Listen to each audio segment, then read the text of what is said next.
c'était une zone qui était un peu isolée pendant ces dernières années depuis la signature de l'accord. Et cette année, il y a eu des interventions qui ont changé carrément la donne dans la zone. Et des interventions qui ont détruit des frappes des Barkhane, des patrouilles du Gadja et du MSA, des FAMA, qui ont fait de très grandes opérations dans la zone et qui ont eu à détruire toutes leurs bases. Et après les opérations, il n'y a plus pratiquement de bases existantes, mais des motos ou quelques motos qui circulent ne manquent pas dans la zone. Et souvent, ils s'en prennent aux populations civiles.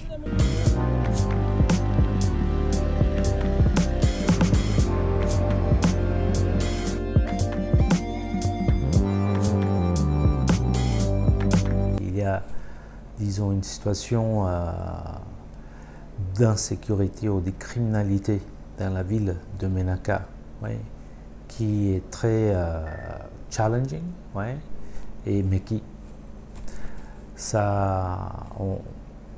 s'améliore, ouais, pour les dernières semaines, ouais, même si il y a des situations, des braquages, tout, mais ouais. Et il y a la situation, disons, dans la région, dans les cercles, ouais, où le défi, c'est surtout, disons, la présence ou le manque de présence des forces de sécurité. Je pense que on connaît tous la situation de la frontière, ouais, et les menaces qui viennent du sud, ouais, et aussi du nord. On continue.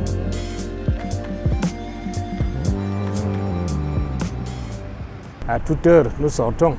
Mais dommage, c'est que la ville étant dans de sécurité n'est pas éclairée un peu partout. Lorsque nous passons avec nos véhicules, par exemple la nuit, ces bandits de mauvais chemin, eux nous voient à partir à travers des phares, que les phares sont de tel côté, de l'autre côté, ils restent opérés par derrière.